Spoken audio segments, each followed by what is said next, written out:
It's been 5 days since I told my wife that I want a divorce. We've been married for 7 years and she's 30 years old. Now everyone keeps telling me to talk to her. I've decided to cut off contact with her since I served the divorce papers. I'm not seeing or talking to her, but people won't stop bugging me about it. My phone keeps blowing up with messages and calls all day and night. It's driving me crazy. How can I tell everyone to stop without being rude? These are my friends and family, and I want to stay close with them even after the divorce is done. Some background. We dated from the age of 20 and married when she became pregnant with our son. Our marriage was great. We got another kid, a daughter, 2 years after the first, and have had excellent intimacy, good communication, good finances. We owned our house. We had a cat. Kids are well balanced and doing well. We were happy, or so I thought. Then about 4 months ago, my wife, let's call her Sue, came home from work, gushing about this new manager they got. Let's call him Frank. I felt uneasy right away, like something was off. I smiled and asked a few questions, like if he was married, did he have kids, where did he live, etc.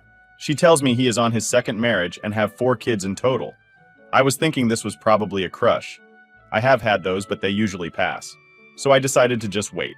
It would probably just go away. Over the next week, this would happen every day, and I got more and more uneasy. I decided I need to see if something more was going on. So I told you that I got a virus alert on the home network and that I needed to update the virus software on her pad, her mobile, and her laptop. She has no hit skills whatsoever. She gave me her equipment, and I installed remote monitoring software and key logging from the best online service I could find. Best $20 a month subscription I ever got. A few days later, I saw the first text messages going back and forth between them. They were pretty innocent, mostly work-related. Still, the frequency escalates a little over the next 6 weeks and gets more personal. I do a soft confrontation with my wife. She comes home from work and I stare at her intensely. So what is wrong? Have you crashed the car or something? Sue, what? No. Me? You look like you have done something wrong and you are trying to hide it. Sue, no, I am not. Where are you talking about me? You look guilty of something. Are you lying to me? Is there something you need to tell me? Sue? No. I just had a long day at work, etc. The next few days, there was fewer messages between them, but they are quickly back at it in full force. The messages start to get flirty. I softly confront her again. Again, she lies to my face. I decide this will probably end badly at around the 2-month mark, and I decide to prepare for the worst. I also start to prepare myself emotionally. Over the next 2 months, their exchanges evolve into a full-blown emotional affair, and it's getting more and more intimate. I confront my wife repeatedly. I don't present any evidence she keeps lying. I'm not going to force her to stop. After all, she is a grown woman and she makes her own choices. She lies to my face again and again. I feel a gigantic rift opening up between us. Intimacy also stops. I find I am checking out of the marriage in parallel with their activities. I am devastated, but working out a lot and steeling myself for the reality that the only likely outcome at this point is divorce. I get a lawyer, I prepare the paperwork, and I even hire a guy to be on standby to serve her, if and when I decide to pull the cord. Then I see the first messages where they plan to meet up. I am actually relieved since I can finally decide to end it.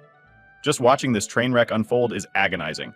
I rent a room on the same floor on the day they are planning to meet up, and I get my guy ready to serve her in the hotel. Divorce day arrives. She lies and tells me she has to work overtime. I drive to the hotel and wait for her to arrive. Me and the guy I hired to serve her go up about 10 minutes after she gets into the elevator, and we go up to her floor. The elevator needed a key card. It is the only reason I rented a room. We go to the door. I hear moaning. So they are already at it. I hide around the corner and he bangs loudly on the door. They go, "Quiet, Frank, what is it, serving guy? I have an urgent delivery for Sue." "Sue, what is it, serving guy?" "I don't know, ma'am. I have just been told it's urgent. It has to be delivered to you right now." And after some more back and forth, the wife finally opens the door in a robed serving guy. Sue. Last name? Wife? Yes. She gets the envelope and I pop out to sign the form. My wife sees me and just goes white. I sign the papers I need to sign and walk over to her. She doesn't move. I don't know what is going on with her. She looks confused, to say the least. Like what she is seeing doesn't compute. I had prepared for this moment. I look into the room. Me? "Hey Frank, show yourself. I know you are in there." He looks around the corner and is obviously scared. "Did you enjoy my wife, Frank? Or is it lying to your own wife that gets you off? Or is it having several mistresses at once, Frank? Is it lying to and cheating on everyone? Is that it?" Frank stays in silence. Then I look at my wife. "Me? So you didn't really think you were the only sidekick this guy had, did you? You are one of 3 as far as I know. I just made this up. I have no idea if he has other mistresses than my wife. I just needed to be mean and ruin what they had going on. Me too. Listen to me. You are single now, so don't let me disturb anymore. You can go back to continue your activities. Then I stormed off. I started crying. But I wasn't going to let them see that. So I ran down the stairs instead of waiting for the elevator. On my way, I heard this primal scream from my wife that was unlike anything I had ever heard before. I took a lot of solace in that scream the last few days. I got in my care and ugly cried for hours. Now I am mostly over it. I'm glad it's done. I can move on. I feel liberated. Actually, I told the kids they are staying with my parents for now. I even started to flirt with the work college, and I have got on Tinder. I am chatting with a few women, and it's a great boost for my ego. I'm not looking for anything physical or serious. I will probably never trust anyone enough to have long-term relationship again anyway. I haven't talked to my wife since. She floods me with messages that I just ignore. But everyone is calling me and trying to guilt trip me, pressure me into talking to her. I have also been thinking about telling Frank's wife if I was her. I would want to know. And I don't think Frank will all of a sudden develop a spine and own up head it. I have decided to tell the wife. I have called her and told her the key facts. She didn't believe me outright, so I am meeting her at a coffee shop within the hour. I have also started to ask the people that call me to ask her why I am not talking to her. It seems to slow down the barrage. First update. Firstly, thank you everyone for your input. It helped me a lot. I've managed to get rid of most callers. There are only a few stragglers left still trying to pressure me. I met with Frank's wife. More on that further down. The two best responses turned out to be one. Why don't you ask her why we are not talking? This was very effective to follow up if number one didn't work. Imagine the trauma Sue has inflicted on me for me to go. No contact. You pressuring me is adding a lot to my stress. Will you pay for my psychotherapy if I have a total mental breakdown? No. Okay. Maybe you should stay out of this. Then, okay. Click. Secondly, I think I need to clarify a little. Many seem to think that I had full control and executed a flawless maneuver the entire day. Apart from the 10 minutes when I confronted her, I was a total mess. It took me 2 months of steeling myself in preparation to be able to pull off the 10-minute confrontation. I was hoping she would turn around at the door and come back down. She had dozens of chances to stop and come clean, but she didn't. I guess I was hoping up until the last second that she had stopped. I would have been able to talk about reconciling up until the point where they got physical. It took everything I had not to break down in tears in the hotel. In fact, I started crying before I reached the end of the hallway. Also, I didn't do this as some kind of revenge. I did it to break free and regain a bit of my self-worth. Being cheated on was degrading, humiliating, and emasculating. I am a shell of my former self. I do realize that this is because I left her with all of my heart, and it's why I decided to go. No contact. I don't think I'm strong enough yet to face her without breaking down. And I will never, ever again show any weakness in front of her or anyone that might convey that to her. Asking the questions to Frank, surprising and confronting my wife was all about me, not them. I took back control over my life, but I know I am too weak to hold on to that if I were to meet her today. So I will strengthen my resolve still myself. I will never again show her any kindness or consideration for her. I will be nothing but a rock-hard, ice-cold, emotionless, indifferent ex-husband. I will burn her and Frank's life to the ground once the divorce goes through. Until then, I will work on bettering myself and getting on with my life. That's them. They can do whatever they want. I can't control their choices. I can only control my own. Many have asked how I can be this cold and calculating. I think a few even called me crazy. I don't see it like that. Let me be clear, I don't enjoy this at all. I see it as absolutely necessary actions for my own well-being and sanity. Life has changed. My marriage in this case developed gangrene, so I'm cutting it off before it affects more of my body and causes permanent damage. I've also decided to not flirt or do anything on Tinder. It was a nice ego boost, but I am in a vulnerable state, and I might cause someone else pain since I am not really in control of my emotions at this point. It would be selfish of me to expose anyone else to potential pain just to stroke my own ego. I met with Frank's wife yesterday. We talked for hours at the coffee shop. We met. She was devastated. She called Frank and confronted him with me next to her on screen. He begged, pleaded all the usual stuff. She had been preparing for this as we talked, but still she broke down and just hung up on him in the end. She ended up spending the night in my new apartment in the spare room. She just couldn't go home and face him. We talked all night, and it was cathartic to be able to vent my anger with someone that understood what this betrayal feels like. I heard her crying herself to sleep last night. It was heartbreaking. I wanted to go and hug her, but I didn't want to make it weird or make her uncomfortable. I will ask her today if I can do anything to help. I have told her she can stay as long as she wants. Nobody knows about the apartment besides me.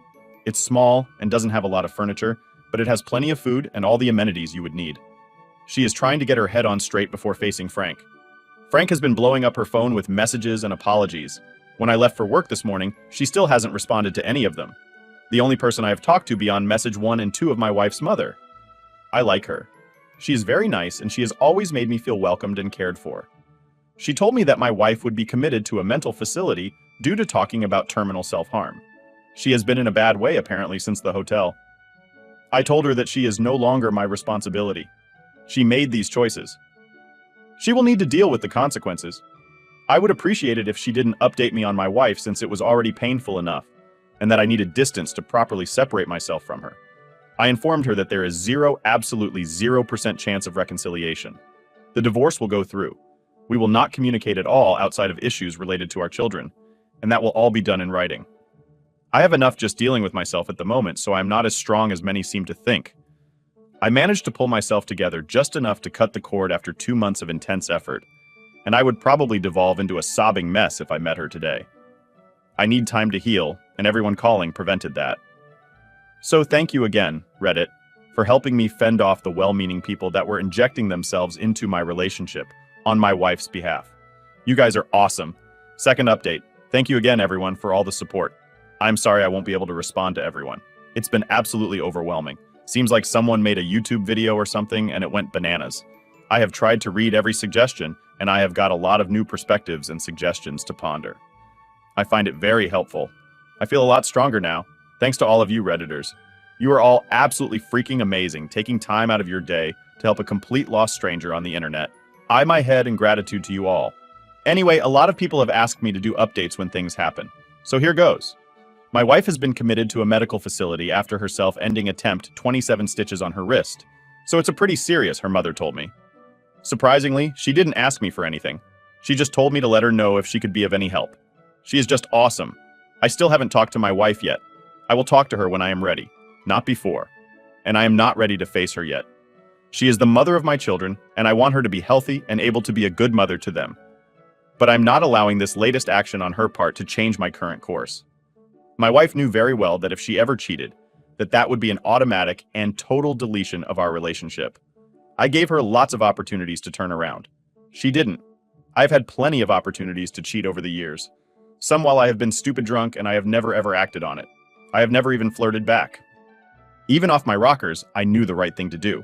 I have also had crushes. I understand that this is natural for everyone to have, but again, I have never acted on these. In fact, I have gone out of my way to stay out of contact long enough for the crush to pass. In my mind, there is no excuse or extenuating circumstances for my wife's choices and actions. I mean, if you kill someone while drunk driving, it's not an excuse that you are drunk. There is no other outcome than divorce. I don't want to listen to any excuses. My mind is set. I will never be able to forgive her, so it's better to just get it over with. It's the best solution for everyone, including for her. I know. I said I wanted to burn it all to the ground, but I will probably not do this. This is a fantasy I played in my mind because it felt good, hurting her, getting her fired, etc. It will not benefit me or my children. It will probably just make me responsible for her upkeep, and it will reflect back on my children if this becomes widespread knowledge. It's not a price I am willing to pay for some short-term emotional gratification. So far, I only talked to my parents and my brother, plus her mother. Her father passed last year. I will probably keep it like that, even though vengeance is so incredibly tempting. Frank's wife is doing a lot better. We hug now when we cry. We are not romantically inclined towards each other at all. Stop suggesting we bang. To be honest, having the support of someone that is experiencing the same is just incredibly helpful, especially those times when it gets to be too much to bear. My wife is the first and only person I have opened up to since childhood. Frank's wife is only the second. It's very hard for me to trust people to begin with. Now I find it's darn near impossible. But somehow I managed to feel comfortable with Frank's wife. We make a lot of progress hidden away in the apartment, working and discussing through things. I actually went together with Frank's wife to see Frank today. That was kind of intense, but his behavior was kind of predictable in the end. Frank is, how can I phrase this in the kindest possible way? He is an absolute crap stain on humanity. I didn't say anything during the meeting. I was just there for emotional support from my new friend. He was desperate. He promised everything and anything just for her to come back home. He spilled all the beans. Turns out I was right on my wife not being the only one. Yes, at 4 mistresses over the last 12 months and 2 before that. The first just 3 months after they got married. He claims intimate addiction. What the fuck if he is like this? Why not mention that before you get married? Or why get married at all? This guy is the weakest, slimmest piece of crap I have ever met. But maybe I am biased. I was scared I would knock his lights out before we met. But after I saw him, I just felt sorry for him. I don't really see him as an actual man, rather some perverted, poor imitation of one. That realization was surprisingly liberating. He basically didn't take any responsibility, nothing at all. Somehow all of this was somebody else's fault. What? Come again, Frank. He even tried gaslighting and blaming his wife. At one point, I had to laugh out loud. That shut him up. I will prepare to meet my wife probably next week. I will ask my father to join. I respect his opinion a lot, and he's very good at being impartial. So if I am unreasonable, or if she is, he will be able to call us out on it. I don't want to sugarcoat anything or give any false hope. We are done. We will be divorced. There is no chance at all to reconcile. Now we need to find a way to co-parent and coexist peacefully on the same planet. I am scared that I will fold. I really, really hope I can suck it up for long enough and stay the course. It really is the best option for everyone. No need to drag it out. I know the outcome already. I've been very fair in my suggested divorce agreement. FIFO and FIFO on everything. But now that she has broken down, I will suggest I get main custody for the time being. I have already made a plan with my parents to take over day-to-day responsibility of the kids again. I want to get my kids back in something as close to normal life as possible as soon as possible. I have talked to CPS and they are very positive, so no issues there. I will also move back to our house towards the end of the week. Frank's wife will get to stay the apartment for as long as she wants to, and I also want to have a place I can escape to if I need it. So all in all, I'm doing much better. A lot of it is thanks to you. Wonderful people have read it. Once again, thank you. Third update, my apologies, but today's update isn't very upbeat. All the ideas and support the last few days gave me a huge boost. I was on a roll, but coming down again has been a really painful experience. Frank's wife has been a total wreck. It started as 6 hours after yesterday's confrontation with Frank. Neither of us have slept at all. An ambulance picked her up a few hours ago. She started having terrible panic attacks. She couldn't breathe and was shaking with violent spasms on the floor. It has been terrifying, terrible. I am also in no shape to properly care for her or anyone at the moment. I have asked my dad to come stay with me since I'm struggling a lot today, and I think I shouldn't be alone. Frank is listed as her emergency contact. I had to call him and tell him not to show up at the hospital if they call. It was the last thing she told me to do before they took her away. I didn't really know how to handle him, but I basically threatened him that I would destroy his entire world if he didn't comply with her wishes and stay away. I hope he listens. If he doesn't, I don't have the strength to do anything about it for now. I have no strength left. I just feel empty and said I really don't want my kids to see me like this, but I'm missing them like crazy. I hope my dad can help me back on my feet and that I will be able to see them later today. The finality of it all is starting to hit me hard, and I'm really struggling to cope. This is what cheaters don't really think about, the aftermath of their selfishness. There's a pile of endless pain and human wreckage in their wake. And for what? Cheap thrills, casual, intimate reports of fantasy, the tension. I really can't get my head around it. What could possibly be worth these costs and risks? I am still 100% determined to divorce. I know myself and I am not able to forgive her. I would need to delete my self-respect to do that, and I would hate myself for it. I would be no good to anyone if I did that. If we tried to reconcile, the hatred and anger would eventually bubble out and I would mistreat her badly. I am not even sure I would be able to remain nonviolent over time. I don't want to be that person.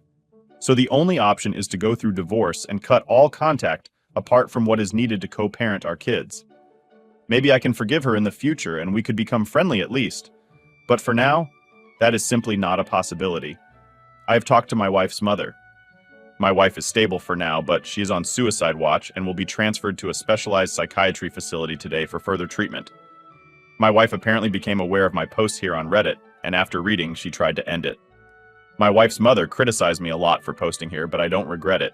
It has helped me move forward, all things considered. I don't think my wife's attempt was to get attention. He was too determined for that. Many commenters have put forward good arguments that my wife was on some kind of high or something, and that Frank is some magical snake oil salesman. This could be. And if this is the case, it will be easier for me to establish a cordial co-parent relationship. I will be able to do this regardless given time, but it will take a tremendous amount of effort for me. Including this perspective will make it a bit easier to move in that direction. Now all that remains is to be able to convince myself that this is the case. I don't know how I will do that. It still doesn't justify her actions and her choices. So I will try to stay on course. I have to. It's in the best interest of everyone. Posting here has been very therapeutic and rewarding for me. But due to the situation now, I think I will stop posting for a while, probably until next week, after I meet my wife on Tuesday. I don't know if I feel the need before then. I will, but I think I need a breather. I need some time to reflect and collect my thoughts without constant input. So I will take it slow over the weekend and just think things through. Thank you again. Kind people of Reddit, you have helped me a lot. Edit. My dad is here, so I am logging off for now. Fourth update. Hi everyone. I wasn't going to post today, but my inbox is exploding with messages that my posts have been taken down.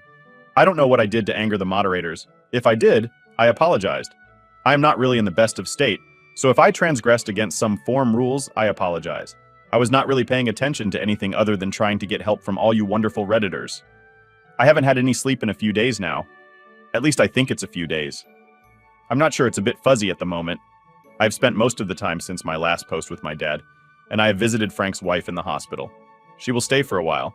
She is struggling badly to get to terms with her situation. I try to be supportive. But to be honest, I'm probably not much use to anyone at the moment. I was planning to move back to my house today, but I will push that out a bit until I get my feet back under me. I don't know what's going on with my wife.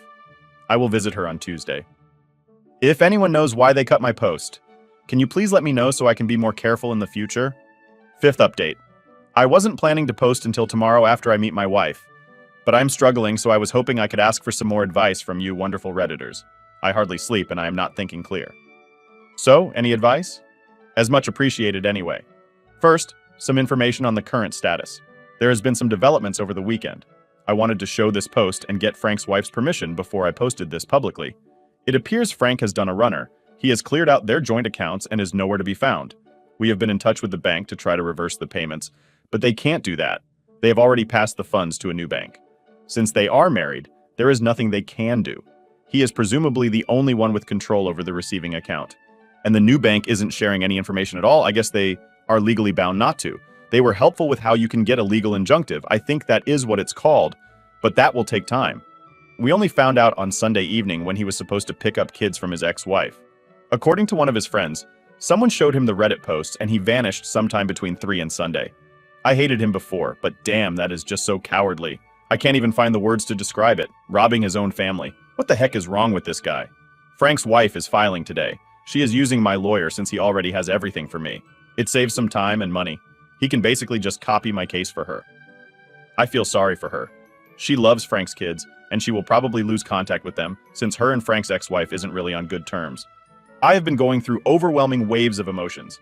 It has been going from unbearable sorrow to absolute blinding rage. Over the weekend, I broke my pinky punching a door, so I haven't been in control of myself. I feel I got it more under control now. My dad has been a lot of help. He has stayed with me 24/7. I have visited Frank's wife and talked to her on the phone a lot.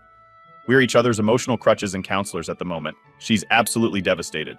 Her kids are with her parents, and she will probably be discharged from the hospital probably this week. Me and my dad have offered to help out financially if she needs it.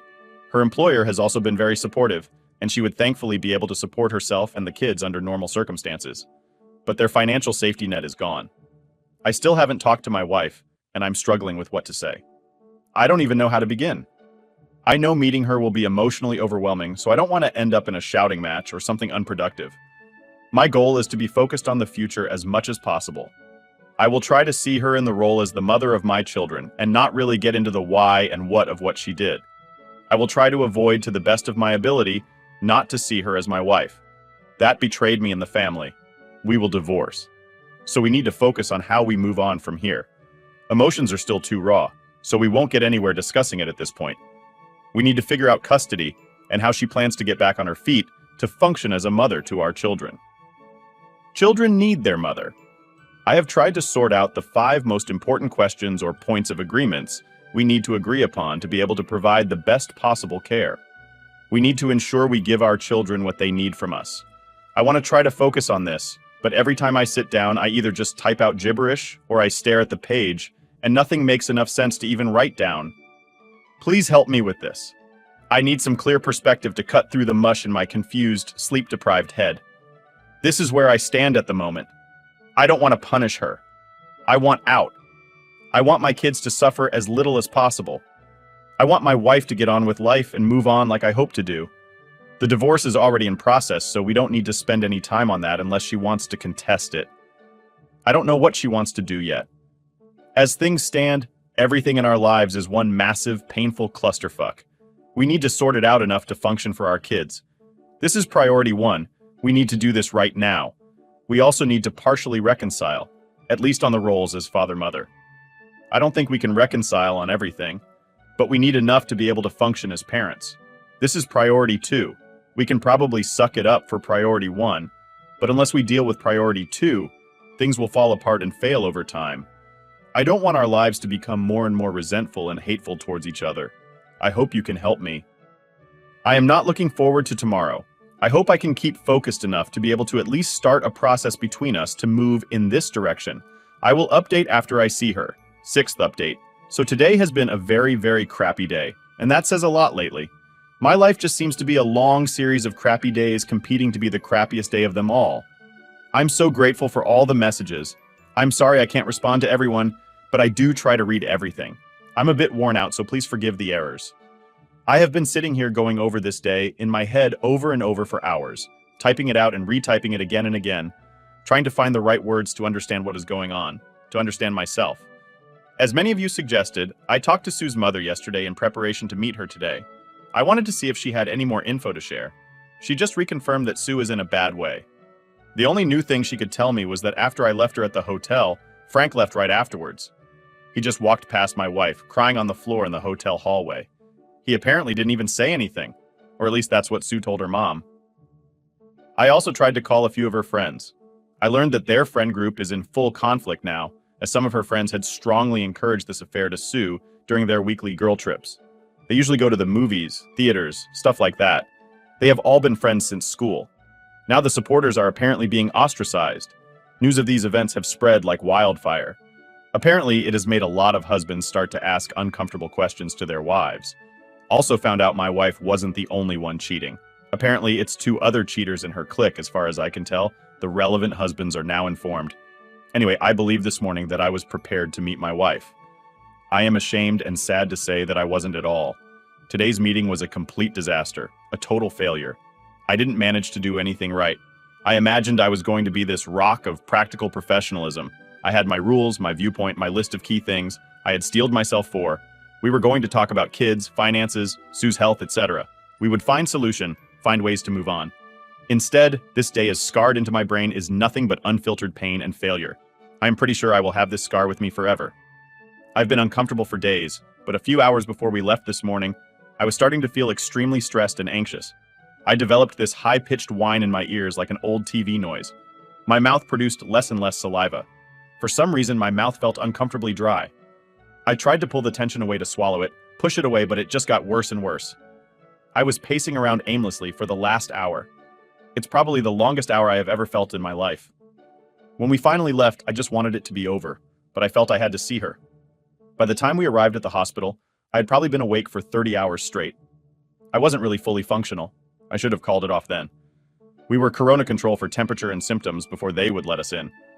Once I passed through the doors of the elevator, I was already badly shaking and sweating a lot. The face mask felt restrictive to breathe through, and my glasses was fogging up a bit on each breath. I was pretty close to full-on panic, I think. When we arrived at the ward, we were met by a doctor. There was some discussion before it was determined that my dad could join me. The doctor explained the do and don't allow this visit. I struggled to understand him. The whine in my ear seemed pretty loud at this point in my heartbeat. Felt like I had a jackhammer in my chest. He explained that Sue was stable but tired, and that if he deemed it necessary, he would end the meeting and take her back to the ward. He told me Sue had been asking for me constantly, day and night. He asked me some more questions. I had to explain what I was planning to say. He also asked about how I was doing. I obviously didn't look too well. I just told him I needed to do this. We were shown into a room that was probably designed to try to make visitors comfortable. We sat down and waited. I was really struggling at this point. I tried to focus on being productive, seeing Sue as the mother of my children. My questions. My dad saw me struggling. He put his hands on my shoulder like he used to do when I was a kid. He told me it was going to be okay. He calmed me down a little. I realized how much I hate face masks now that I couldn't see as familiar. It will be okay, son. Smile. Then the door opened and orderlies come in as they step aside. I see Sue. She is in a wheelchair and her head is at an awkward side angle and her eyes are closed like she is sleeping. The moment I see her, all my preparations go straight to crap. All I can see is my best friend of over a decade. I see my confidant, the woman I love so deeply. I see the first person I would think of when I wake up and the last person on my mind before I fall asleep. My protective instincts kicked me in the gut so hard I almost puke. In that moment, I was willing to do anything for her. I would fight any battle, move any mountain. She is there right in front of me, broken. My brain feels like it's short-circuiting. I wanted to help her. Graber, hold her tight. Tell her it will be all right. But I just can't fucking move. I try to open my mouth, but I can't. It feels so dry, like it's glued shut. I don't really have the words to describe it. The closest I can think of would be to be standing in my own head, looking out from behind my own eyes, if that makes sense. It's like I'm paralyzed, like a nightmare where you can't move. All the while, my heart keeps pounding, faster and faster, harder and harder. I'm sweating like I'm made of water wrapped on cheesecloth. The doctor says something. I can't understand it, due to the now very, very loud screeching noise in my ears. He sits down next to my wife and says something to her to look terrible. Gray and colorless, weak, deflated, like sitting is too much for her. She has one of those drip bags on one of those rolling hat racks they have in hospitals. Sue doesn't move. I look back and forth at the doctor and the nurse, and it all goes really, really quiet for an uncomfortably long time. Unexpectedly, Sue opens her eyes. The second she sees me, she just bolts out of the chair and rips the drip attached to her hand off in one swoop. She hugs my legs on her knees on the floor and starts crying. Her crying hurts me in ways I don't really have words for. She begs, forgive me like a chant over and over. She sounds very, very loud to me. For some reason, like her voice is part of the noise in my ears. Her body feels warm, soft, gentle against my legs. My thigh is getting wet from her tears. Her touch feels familiar, like something I desperately need. Still, I'm frozen. I want so badly to grab her and just hold her, but I just can't do it. I just don't know how to move. I try, but my body just isn't working. I still can't say anything either. I'm on the verge of crying. I'm trying to swallow the pressing tears down with my dry mouth. I would probably look totally insane if it wasn't for the face mask. I want to be able to move, but no, I can't. I can't get my fucking dry mouth to open. I don't remember anything I prepared for. I don't know what to say. Sue's chant changes at some point. I love you. Forgive me. It sort of snaps me out of it for a moment. But instead of my well-prepared questions, all I manage to say is, why do you hate me? Why do you hate our family? What gave you the right to destroy us? I'm pretty sure this is what the doctor forbidden me to say earlier. Sue looks at me with such sorrow. I look at my dad. My dad is crying. I feel very confused. And I'm really getting dizzy. I stare at my wife. And then I get this sudden biting pain in my left eye as I pop a vein. I also get this horror nosebleed. I have never had anything like it before, like it's water coming out of a faucet. My mask is full of it in an instant, and it's pouring down my chest. Sue passes out. She could never handle the sight of blood. There is some frantic activity happening around us still. I just sit there. The two orderlies have her into her chair and out of the room, and what seems to be almost instantly. The nurse puts one of those pump blood pressure things on my arm, and I am almost passing out. There's blood everywhere. The doctor yells something to someone, and soon afterwards, I get a needle injecting something into my arm. I just black out. I later learned that my blood pressure was 197/120, so not good. So here I am. I woke up in a different ward a few hours ago with a massive headache. I have a terrible-looking, bloodshot left eye and a very sore nose. I feel like absolute crap. My dad picked up some clothes and other essentials along with my laptop while I was out. Then he left for home to give me some space. He needed some rest for himself as well. I've never seen him so shaken up. Actually, come to think of it, I have never seen him cry before. The doctors want to keep me here until tomorrow for observation. I'm okay with that. I am very tired. It's kind of nice not having any responsibilities other than lying here. So it's been a crappy day so far. I realize this will be a lot harder to get through than what I initially imagined. I am still shaking, I just can't stop it. I feel like such a fucking failure. I didn't achieve anything. Actually, I went backwards. I couldn't have made it worse. Mess of it, even if I tried. I accept now that I don't know how to actually cope and do this. I just hope I can figure it out soon. Cutting emotional ties to my wife will clearly be much harder than I bargained for. I did not expect it to be like this. So there we are. I'm lost at the moment. For now, I will just try. Focus on me. I need time. I need to get back on my feet. I need to take care of my kids. Those are my short-term priorities. Hopefully, when I get some distance, I will be able to see a way forward. Because right now, I fucking don't see any. Am I making a mistake? My brain tells me to push through, but my heart tells me don't. I wonder if whoever even considered the pain and suffering she would cause. I just can't understand it. What could possibly be so important to do together with Frank that it's worth all this pain? I will probably never get a satisfactory answer to that question. But why the hell would she do this? What did I do wrong? What gave her the right to destroy all our lives? Maybe if there is a wayward wife out there reading this, could they please help me to understand this? How can a wayward wife justify to themselves what they are doing? Is there anything that can justify this? I mean, my wife must have believed this was the right thing to do for her, right? If she didn't, she wouldn't have done it right. Or am I missing something? It doesn't make any sense. It doesn't fit anything I know about her, or maybe I really don't know who this woman is. I took a sleeping pill. I'm very tired now. Hopefully I can get some sleep. Sorry about the incoherent babble. I just needed to get it out of my head. Thank you for all your help so far. 7th update. The sleeping pill wore off, and I have been sitting here pondering for a few hours. It's kind of peaceful here. Nobody is awake as far as I can tell except the watch nurse down the hall. I'm so sorry I haven't responded to anyone. I have read everything. And thank you for all the support and ideas. I feel pretty dejected and down. Actually, typing this out helps me to think things through. There have been some comments implying that this is some sort of exercise. I wish I would give pretty much anything for this to not be my life. I have been diagnosed with hypertension that manifested itself in the nosebleed in the red eye yesterday. I got some pills I will have to take daily for the foreseeable future. I decided almost as soon as I woke up to get some form of communication going with my wife. I'm clearly not ready to meet her, but I felt I had to see her yesterday. I have been planning what to do, but one thing prevented me from making decisions I needed to make. I needed to know how I felt about her. I feel an enormous amount of shame over how much I still love her. I want to hate her so badly for what she did. Maybe I'm being an idiot.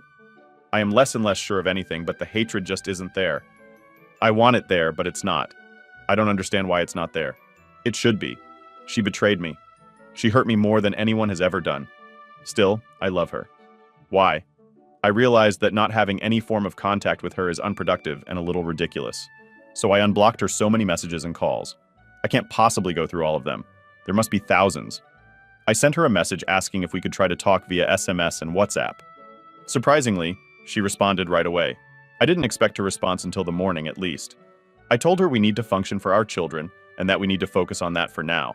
She didn't agree. She wants us to talk about everything. I have asked her to not give me walls of text, that we should try to bring up one issue and talk those through before moving to the next one. In response, she sent me a very long list of topics, 136. Actually, the majority of them being things we could do or read to try to find pathways to reconcile. I asked her to put all reconciliation items on the back burner for now. I realize this is just too rough for both of us. I can't speak for her, but I'm not ready to process this yet, at least not in any productive fashion. She tells me she hasn't really been sleeping. She also tells me that this is all her fault, that she has no valid excuse or valid reason for what she did. She swears that this is the only time she has ever done anything like this. I don't really think I believe that. Or maybe I don't want to believe it. Am I trying to cling to my anger, to hatred? I don't know anything anymore. She claims the affair was like being drugged and that she wasn't able to stop herself. I don't know. Is this even true? Is this even possible? She told me she's been let go from work and she claims she hasn't heard anything from Frank since the hotel. She also claims she has told family and friends what she has done. So everybody apparently knows hardly anyone has reached out to me. I feel very hurt about that for some reason. I made her swear that she will not try to end things permanently again. She promised if I just talked to her, that pissed me off much. It felt like blackmail. Talk to me or else. But maybe she is just being honest. Am I reading everything from the worst possible angle? I guess I don't understand myself. Maybe I never did, but at least we are communicating a bit. Today I take that as a win. I have decided to move home and have the kids move back home. if my dad can stay with us. If he can't, I will wait a few more days with the kids. I find that I doubt myself a lot now. I used to be so sure of things. Now it's like I can't decide on anything. I had a message from Frank's wife that she is back home, so I will go and see her later. I look forward to talking to her. Frank is still missing in action. No one knows where he is, or at least no one is willing to say where he is if they know. I have looked at myself in shallow at some bitter pills this morning and come to some realizations. It is not my place or to my benefit to want to punish my wife. I need to back off and just let this run its course. Trying to force things like I have been doing is just hurting everyone. I will take a step back. I will try to find some wayward wife to answer some of the questions I have. I will try to calm myself and the situation down as much as possible. I need to find a way to get a clear head. I really need to understand how someone can make these kinds of choices. I will try to be patient and let my body process these emotions and challenges on its own time schedule. Before yesterday's meeting, I had convinced myself that the pain will pass quickly if I just complete this or that thing. What I actually need to do, what we all need to do, is to mourn this properly. Our lives as we knew it is over. We can never get that back. I don't know what the new future will be, but it's kind of scaring me. I need to address that. After yesterday, I accept that there is no quick fix here. I am not in control. I can't push this though, and be done with it. As so many of you have told me, I need to prepare myself for the long haul. I will probably get off posting to read it for a while, at least for a week. I will still read comments and ask questions, but I think I need some space. There are too many conflicting perspectives, and I can't even navigate my own feelings at the moment. I flip from supporting one perspective to the next on each comment I read. Thank you for all your support posting here. Talking to all of you has been very therapeutic for me. Thank you for listening to me. So many of you pointed out that my wife is also in pain and I need to take that into account. Someone commented, made her pain and accepted. This really resonated with me and I will try to do that. Perhaps the most important realization I had is that I need to find a way to nurturing all this anger and hurt doesn't really help anything. It doesn't mean I will forget, but I do need to find a way to forgive. 8th update. It's been an interesting week. This is a long one, but I have gotten so much help from here. I feel obligated to share the current status and what I have learned so far. I have moved back to my house with the kids to also move back in a few days ago. Mom and Dad is with us during the day and helps out a lot. Kids are doing well considering everything, but they are naturally shaken up. Their parents basically disappeared for 2 weeks while they were parked with their grandparents. I wish I handled the 2 first weeks better for the sake of my kids, but I just couldn't. I was totally lost, and it's been very hard to get back out of the hole I got stuck in. Getting back with the kids has helped me find a lot of strength I didn't even know I had. I'm doing well. I'm happy to inform everyone that I am in control of my faculties. There is still a crap load of pain and trauma to work through, but I manage it very well now. I'm more sure of myself. I feel confident and positive for the future. I am systematic and very detail-focused by nature. It helps me to maintain a detailed journal. Actually, for the both of us at the moment. Me and Sue, it helps us dig deep into one issue. We have a dedicated 1-hour session where we talk every day. During this, we try to understand and prioritize the issues we need to discuss. We also put things on ice for dealing with later if we can't find a good solution or resolution for now. This 1 hour allows us to have some energy left to spend with the kids watching TV, playing schoolwork, etc. 1 hour is pretty exhausting when we are brutally honest, so we limit it for the moment and allow us to disconnect after the session, and we have made some good new memories, all of us together. This has helped us so much. I highly recommend this. If you are working with a partner in a difficult situation like this, it naturally creates a plan of attack and allows us to fully work through issues with determination and a little bit of emotional distance. If we are finished, we just continue the discussion the next day. Me and the kids have also talked a lot, and we have been to internal counseling for each of them, plus family therapy with me and the boys. The last session also included Sue, who struggled with the session. She is drowning in shame and guilt at the moment, so I guess we need to be patient.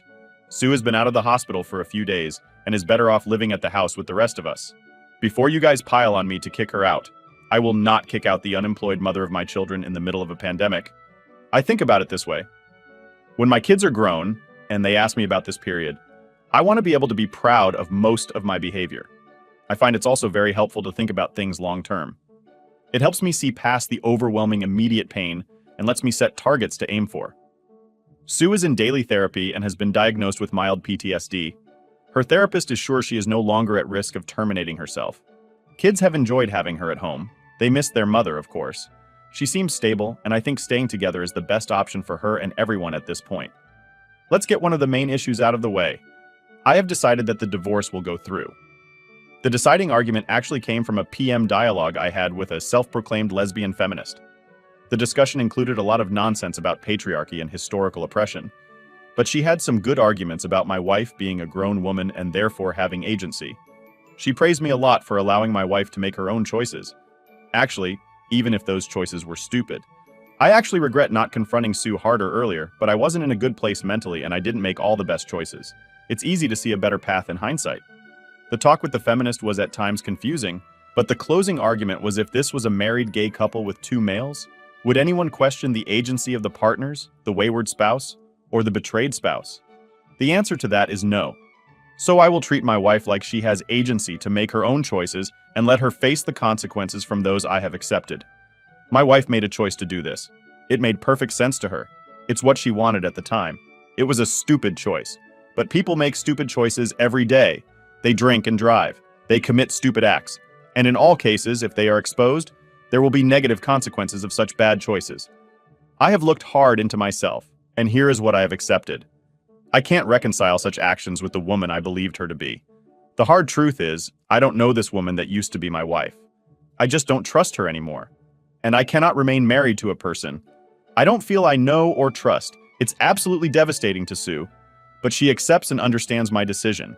She has offered everything to me in the divorce. All our assets, house, cars, full custody. I have said a hard no to that.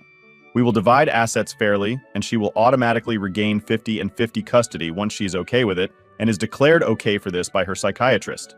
She has also insisted that I find some woman and have an affair with her. I will not do that. I'm not really interested in getting into another relationship. I feel I have enough on my plate. Secondly, think she wants this primarily because she believes this will ease her guilt. I, on the other hand, don't see how bringing more pain and confusion into this situation will help anything. Also, I don't have the right to bring an innocent third party into this painful mess. She has also offered full access to everything, complete transparency, and to not do anything without my permission. But I don't want to be her warden or her jailer. If she wants to show me, fine, she can. But I will not monitor her like I have done. Building trust is on her now. I don't want to hate Sue. I am angry with her. But I know I need to find a way past that. I want our kids to have their mother in their life, regardless of the final outcome of this. We had a good life up until recently. I'm grateful for the time we had, and we both love our children. The day after the meeting in the hospital, me and the wife started communicating electronically. We agreed that the best way to open the dialogue was for Sue to author a letter. For me, the letter would detail everything she has done while we have been together. Everything about her friends, how it started with Frank, everything up until the day she sat down to type this all out. Her desires, wants, fierce needs, drives, etc. Oh, before I forget, we found out Frank has left the country. He has transferred money back, or at least the half that belongs to his wife. So Frank's wife is okay.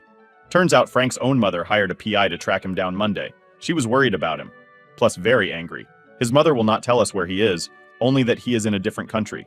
Frank has agreed to uncontested divorce and will not be back anytime soon. From what I have been told, one of the betrayed husbands apparently threatened Frank on Saturday. But I don't know. It's mostly hearsay and rumor at this point. See, this letter shows the process you went through to get to a point where she could justify to herself having an affair. I was surprised to learn that it actually started over 3 years ago. It was incredibly hard for me to read, but it felt honest, very honest. A woman from their school friend group, let's call her Betty, that moved away at 18, had moved back to the area around 4 years ago with her family. Betty started an affair with an ex from school. She would wax on about how great it was, how they would sneak off to spa hotels, how nobody got hurt because they didn't know, etc., how she deserved it, how the cheating actually made her a better wife, blah blah. Basically every cheating excuse in the book. I have learned that a total of 4 women in the group have cheated on their husbands in addition to Sue. 2 of them each had short affairs that terminated after the first physical meeting. Betty had multiple long-term affairs over the years. One other woman had a 7-month affair that just ended. She joined Betty in the promotional efforts for the benefits of affairs when she started her 7 months ago. From what I hear, 3 husbands have already decided to file for divorce. I have been trying to understand my wife's actions to see if there is something I missed. It's been hard to accept, but her actions in regards to the affair seems to have nothing to do with me. She has explained how life became monotone and the affair became a fantasy that grew over the years. A fantasy escape of sorts from day-to-day life. When Frank showed an interest, she got trapped in it. The rush, the excitement. She never really considered the consequences, or that it would hurt me or her family. It was never her intention. She got obsessed with getting her fix, and it took more and more risk to get it. Her cheating friends egged her on while her loyal friends spoke against it, but didn't insist. I have talked a lot to Susan, her therapist. I've understood that I need to think a little differently about this. It's not black and white. There are many additional variables and nuances to consider, not just my own perception, hurt, and ego.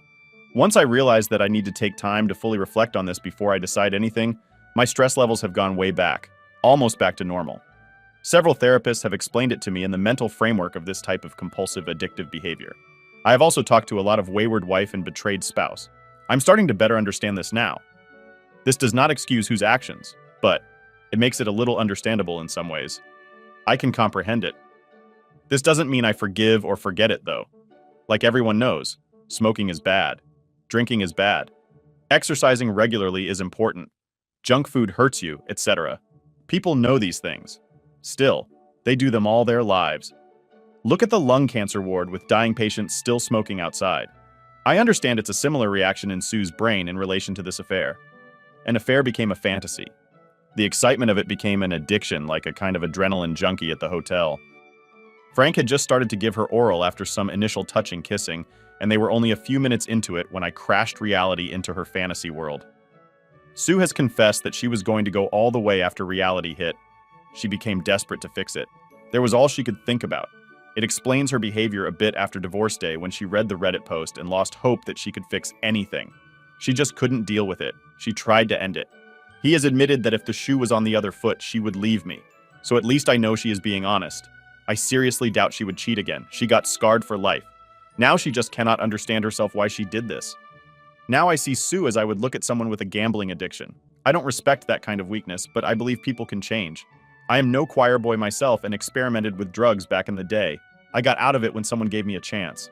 So I will see if Sue can deal with her issues with my help. To be honest, I think the shock of a quarter of that voice that brings me to the future. I will give Sue an opportunity to first regain my respect. And then maybe, just maybe, my trust. If she regains my respect and trust, I will consider starting to date her again. Sue seems to be very motivated by this and is clearly putting in a lot of effort. I have made it clear that this is on her to do this. She will have to prove it to me. She has already had one of the betrayed husbands over and explained everything to him. Then she invited his wife over, her former friend, and told her that she had explained everything to her husband. Lots of yelling ensued, but she stood firm and admitted her role in it. That took guts. She did the right thing. She has also apologized and talked to Frank's wife. They sort of hit it off, actually.